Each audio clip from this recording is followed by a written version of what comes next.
Hi friends, welcome to my YouTube channel study with Maroof sir. तो दोस्तों, स्वागत है आपके अपने यूट्यूब चैनल पे। हम लोग जो है 17 नंबर तक का सेट का डिस्कशन कर लिए हैं। आज 18वां सेट का डिस्कशन करने वाले हैं। यदि आप चैनल पे नए हैं तो चैनल को सब्सक्राइब कर लें, और किसी भी एग्ज़ाम का आप तैयारी करते हैं, इंक्लूडिंग बीपीएससी हो या एनडीए हो या आपका सीजीएल हो, बैंकिंग हो, रेलवे हो, किसी भी चीज़ का आप तैयारी करते हैं, उसमें सारा जगह ये आपका जो है जीके का जीके का जो क्वेश्चन आपको काम आने वाला है। तो चलिए स्पेशली हम लोग शुरू करते हैं इस क्लास को आज। तो अगर इस चैनल पे आप नए हैं तो चैनल को सब्सक्राइब कर लें, और इसका जो पीडीएफ हम अपने टेलीग्राम चैनल पे दे देंगे, और टेलीग्राम चैनल का लिंक आपको डिस्क्रिप्शन में मिल जाएगा। और आप जो है कोशिश करें कि इस चैनल का जल्द से जल्द जो है कम से कम 500 सब्सक्राइबर हो जाए, जिससे कम्युनिटी टैब खुल जाएगा, वहाँ पर हम बहुत क्वेश्चन आपको दे सकते हैं। तो चलिए शुरू करते हैं। पहला क्वेश्चन है, लाल मिट्टी की प्रकृति होती है। तो लाल मिट्टी की प्रकृति कैसी होती है? तो ऑप्शन बी, अम्लीय होती है। उसके बाद है, डंकन पास निम्न में से किसके मध्य स्थित है? इसका आंसर होगा आपका ऑप्शन बी, दक्षिण अंडमान और लघु अंडमान के बीच कौन है? डक्कन पास अवस्थित है। आगे देखते हैं, किसने बहुउद्देशीय नदी घाटी परियोजना को आधुनिक भारत का मंदिर कहा था? तो 3 नंबर का आंसर है आपका ऑप्शन ए, जवाहरलाल नेहरू ने कहा था। बहुउद्देशीय नदी घाटी परियोजना को आधुनिक भारत का मंदिर कहा था। किस राष्ट्र उद्यान को पक्षियों का स्वर्ग कहा जाता है? ये बहुत इंपॉर्टेंट क्वेश्चन है। इसका आंसर है आपका option A, Keoladeo Ghana national park को जो है क्या कहा जाता है? पक्षियों का स्वर्ग कहा जाता है। और केवलादेव राष्ट्रीय उद्यान है कहाँ, ये आपको कमेंट में से बताना है। आगे देखते हैं, 5वां नंबर क्वेश्चन है, त्रिशूल पर्वत शिखर किस भारतीय राज्य में अवस्थित है? इसका आंसर आपका ऑप्शन सी, उत्तराखंड में उपस्थित है। माही सुगंधा निम्न में से किस फसल की प्रजाति है? माही सुगंधा किस फसल की प्रजाति है? तो 6 नंबर का आंसर आपका ऑप्शन सी, धान की प्रजाति है। बाजार का नियम निम्न में से किसने प्रस्तुत किया था? तो 7 नंबर का आंसर आपका ऑप्शन बी, जेबी से ने। आगे देखते हैं, आगे की ओर बढ़ते हैं फ्रेंड। आगे है, किस पंचवर्षीय योजना में भारी उद्योग को प्राथमिकता दी गई थी? तो इसका आंसर है आपका 8 नंबर का ऑप्शन बी, दूसरी पंचवर्षीय योजना को। सर्वप्रथम किस देश में मूल्यवर्धित कर यानी वैट को लागू किया गया था? तो 9 नंबर का आंसर आपका ऑप्शन डी, फ्रांस में लागू किया गया था। आगे देखते हैं, एकमात्र सेंचुरी कौन सी है जहां कश्मीरी महामृग पाए जाते हैं? इसका आंसर है आपका 10 नंबर का आंसर आपका ऑप्शन ए, दाचीग्राम में। 10 नंबर का आंसर आपका हो जाएगा आपका ऑप्शन ए, दाचीग्राम में। आगे की ओर बढ़ते हैं फ्रेंड। आगे है, जीव मंडल सुरक्षित क्षेत्र का उद्देश्य है ना? 11 नंबर का आंसर आपका 11 नंबर का आंसर ऑप्शन डी, उपयुक्त के सभी कृषि उत्पादों पर प्रयोग और विकास, ये भी सही है। वन्य उत्पादों पर प्रयोग और विकास, ये भी सही है। वन भूमि के वनस्पति एवं प्राणी का परीक्षण, ये भी क्या है? सही है। तो इसका आंसर हो जाएगा आपका ऑप्शन डी। बायोडायवर्सिटी शब्द का प्रयोग सर्वप्रथम किसने किया था? तो 12 का आंसर आपका ऑप्शन ए, जी रोशन ने किया था बायोडायवर्सिटी का शब्द का प्रयोग सबसे पहले। इसको भी याद रखिएगा। आगे देखते हैं, निम्नलिखित में से कौन सा बल सदैव आकर्षित होती है? तो सदैव आकर्षित बल कौन होता है? गुरुत्वाकर्षण बल सदैव आकर्षित होती है। फ्रेंड, हम लोग जो है इसमें सारा क्वेश्चन क्या है, इंपॉर्टेंट है। सभी क्वेश्चन, किसी भी क्वेश्चन का आप स्किप नहीं कर सकते हैं। सारा क्वेश्चन को देखिए और अपने से भी सेट का क्वेश्चन आंसर करने की कोशिश कीजिए। देखिए आपको कितना नंबर आता है। निम्नलिखित में से कौन एक विद्युत चुंबकीय तरंग नहीं है? तो 14 नंबर का आंसर आपका ऑप्शन है, ध्वनि तरंग जो है ये विद्युत चुंबकीय तरंग नहीं है। शुष्क क्षेत्र का धनोद यानी एनोड कहा जाता है, जिसको इंग्लिश में, किसका बना होता है? यानी शुष्क क्षेत्र का जो धनोद होता है यानी कि एनोड, किसका बना होता है? इसका आंसर आपका 15 नंबर का ऑप्शन ए, कार्बन का बना होता है। आगे देखते हैं, हर्षचरित में यम चेटी का उल्लेख मिलता है। यम चेटी होते हैं। 16 नंबर का आंसर है आपका ऑप्शन सी, यम चेटी क्या होता है? रात्रि में पहरा देने वाली स्त्री को क्या कहा जाता है? यम चेटी कहा जाता है। आगे देखते हैं, आगे है, चिदम्बरम का चोल मंदिर किस धार्मिक समूह से संबंधित है? तो चिदम्बरम का चोल मंदिर किससे संबंधित है? आंसर है आपका ऑप्शन सी, नायनार से संबंधित है। किस धर्म से धार्मिक समूह से संबंधित है? नायनार से।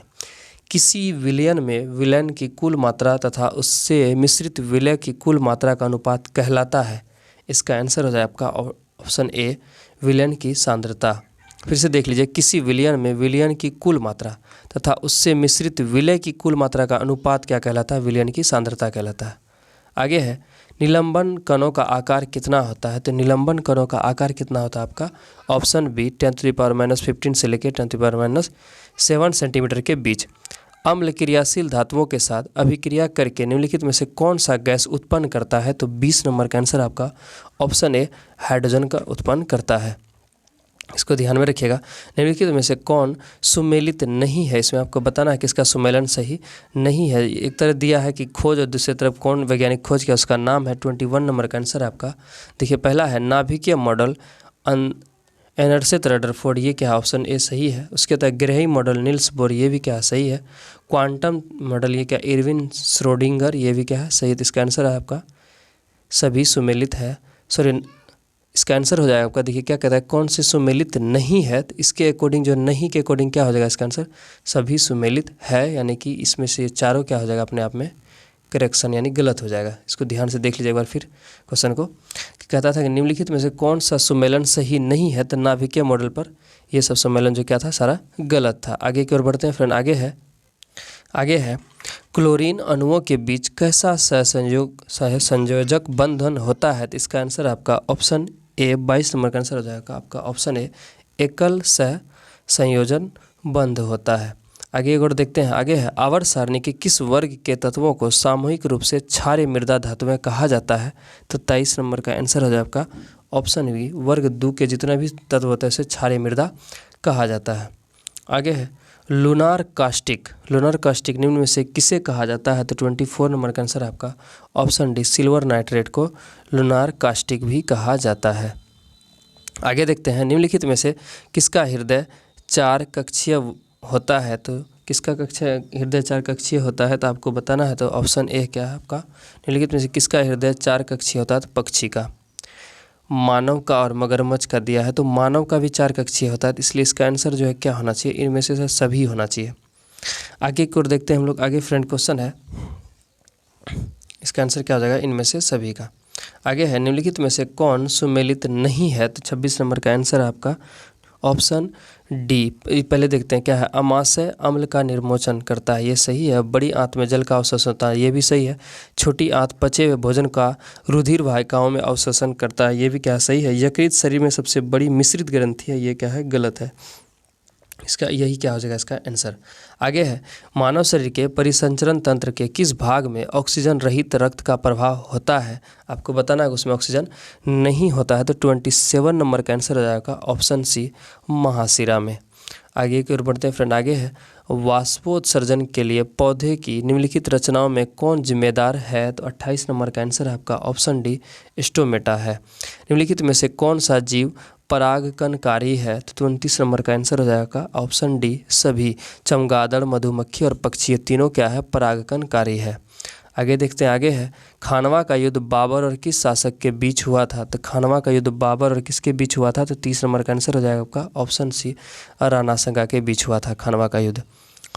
दक्षिण भारत में वैष्णव संतों द्वारा स्थापित द्वैतवाद किस संत से संबंधित है? द्वैतवाद किससे संबंधित है ये आपको बताना है। दक्षिण भारत में जो स्थापित हुआ था। तो 31 नंबर का आंसर हो जाएगा आपका ऑप्शन डी निम्बकाचार्य। अद्वैतवाद देता तो रामानुजनाचार्य होता शायद। आगे की ओर बढ़ते फ्रेंड। आगे है सल्तनत काल में कृषि विभाग से संबंधित था। तो कृषि विभाग से संबंधित कौन था? दीवाने कोह। कह से याद रखिएगा, क से कृषि, क से कोह। तो इसका स्थापना बनाया कौन था? इसका स्थापना कौन किया था? मोहम्मद बिन तुगलक यानी MBT मोहम्मद बिन तुगलक किया था। द्वितीय जैन संगति कहाँ हुई थी? द्वितीय जैन संगति कहाँ पर हुई थी? वल्लभी गुजरात में। पहला बौद्ध जैन संगति कहाँ हुआ था? पाटलिपुत्र में, याद रखिएगा। आगे की ओर बढ़ते हैं फ्रेंड। आगे है 34 नंबर का प्रसिद्ध अरबी लेखक अलबरूनी किसके समय भारत आया था? अलबरूनी जो आया था किसके समय भारत आया था ये आपको बताना है। तो 34 नंबर का आंसर है आपका ऑप्शन सी मोहम्मद गजनवी के साथ भारत वो आया था। भारत किसके साथ आया था? मोहम्मद गजनवी के समय आया था। सामदेव का ब्राह्मण ग्रंथ में निम्न में से है। सामदेव ब्राह्मण ग्रंथ निम्न में से है। सामदेव का ब्राह्मण ग्रंथ कौन है ये आपको बताना है। तो 35 नंबर का आंसर हो जाएगा आपका ऑप्शन ए पंचवीस है। आगे देखते हैं। आगे है गांव में आयोजित भारत राष्ट्र कांग्रेस की प्रथम अधिवेशन की अध्यक्षता किसने की थी? गांव में जो एक हुआ था अधिवेशन, तो वो उसकी अध्यक्षता कौन किया था? तो 36 नंबर का आंसर आपका ऑप्शन सी जवाहरलाल नेहरू ने किया था फैजपुर गांव में। आगे है, भारत का पहला समाचार पत्र था। भारत का पहला समाचार पत्र क्या था? यह सब आप लोग भली भांति जानते होंगे, कौन था? बंगाल गजट था। आगे देखते हैं, आगे है 38 नंबर का, भारत में नागरिक सेवा का जनक किसे माना जाता है? नागरिक सेवा का जनक किसे माना जाता है? लॉर्ड कॉर्नवालिस को माना जाता है नागरिक सेवा का जनक। सूची 1 को सूची 2 से सुमेलित कीजिए। आपको बताना है, एक तरफ संस्था है, दूसरी तरफ कौन उसका स्थापना किया है, ये आपको बताना है। तो 39 नंबर का आंसर है आपका ऑप्शन डी, और डी के अकॉर्डिंग हम लोग चलते हैं। विश्व भारती कौन किया था? रविंद्रनाथ टैगोर ने किया था। और अभिनव भारत वी.डी. सावरकर ने किया था। जानते होंगे आप लोग अभिनव भारत के बारे में। उसके बाद फिर क्या है? वेद समाज। वेद समाज का स्थापना किसने किया था? इसका सी नंबर का आंसर आपका ऑप्शन 4 यानी केशव चंद्र सेन किया था। और देव समाज का कौन किया था? पंडित शिव नारायण अग्निहोत्री ने किया था। आगे की ओर बढ़ते हैं फ्रेंड। आगे है, निम्नलिखित में से कौन सुमेलित नहीं है? इसमें जो कौन किसका सुमेलन नहीं है? संवैधानिक प्रावधान और स्रोत, यानी कि संविधान में जो कुछ स्रोत विदेश से जो लिया गया ना, तो इसमें कौन सा है जिसका सुमेलन सही नहीं है? तो 40 नंबर का आंसर आपका ऑप्शन डी, मौलिक कर्तव्य का विचार अमेरिका से लिया गया। ये बिल्कुल गलत है। मौलिक कर्तव्य कहाँ से लिया गया है? अमेरिका से नहीं बल्कि फ्रांस से लिया गया है। सॉरी, फ्रांस नहीं, रूस से। सॉरी, मौलिक कर्तव्य कहाँ से लिया गया? रूस से। इसलिए इसका आंसर क्या हो जाएगा? आपका गलत हो जाएगा। आगे देखते हैं, धन विधेयक के संबंध में किससे विशेष प्रक्रिया संविधान के किस अनुच्छेद में वर्णित है? धन विधेयक के संबंध में से किस विशेष प्रक्रिया संविधान के किस अनुच्छेद में वर्णित है, ये आपको बताना है। धन विधेयक किस में संबंधित है? कौन से अनुच्छेद के में है?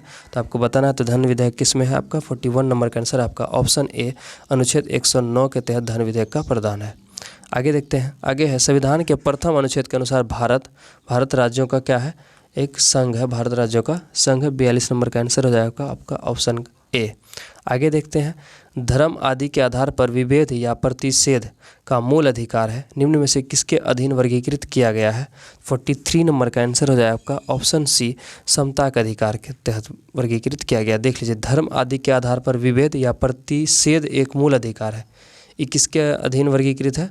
तो समता के अधिकार के अंतर्गत वर्गीकृत है। आगे देखते हैं, निम्नलिखित में से कौन सा कथन असत्य है, यानी इसमें कौन सा कथन है जो कि गलत है? तो 44 नंबर का आंसर आपका ऑप्शन सी, उपराष्ट्रपति का चुनाव भारत के राष्ट्रपति करता है, ये क्या है? गलत है। निम्नलिखित में से कौन सी समिति पंचायत राज संस्था से संबंधित नहीं है? तो 45 नंबर का आंसर आपका ऑप्शन बी, PVN राव समिति, यह पंचायती राज से संबंधित नहीं है। निम्नलिखित में से किस संविधान संशोधन द्वारा दिल्ली को राष्ट्रीय राजधानी का दर्जा दिया गया था? तो 46 नंबर का आंसर हो जाएगा ऑप्शन बी, 69वां संविधान संशोधन द्वारा दिल्ली को राष्ट्रीय राजधानी का दर्जा दिया गया। बोहरा समिति का संबंध निम्न में से किससे है? बोहरा समिति का संबंध किससे है? आपका बताना होगा आंसर। 47 नंबर का आंसर है आपका ऑप्शन डी, राजनेताओं तथा अपराधियों का सांठगांठ से। बोहरा संबंधी किससे था? राजनेताओं तथा अपराधियों के सांठगांठ से। आगे की ओर बढ़ते हैं फ्रेंड। आगे का और क्वेश्चन है 48 नंबर का, एक ही राज्य में बहने वाली भारत की सबसे लंबी नदी, ये बहुत इंपॉर्टेंट क्वेश्चन है, एक ही राज्य में बहने वाली भारत की सबसे लंबी नदी कौन होगा? तो 48 नंबर का आंसर है आपका ऑप्शन सी, लूनी नदी। विश्व कप फुटबॉल के प्रथम विजेता देश हैं। विश्व कप जब फुटबॉल का विश्व कप हुआ था तो सबसे पहले कौन प्रथम विजेता कौन बने थे, इसके बारे में बताना है। तो 49 नंबर का आंसर हो जाएगा ऑप्शन से, उरुग्वे। आगे की ओर बढ़ते हैं फ्रेंड। आगे है लास्ट क्वेश्चन इस सेट का, निम्नलिखित में से कौन सा ग्रंथ यवनों का भारत पर आक्रमण के विषय में बताता है?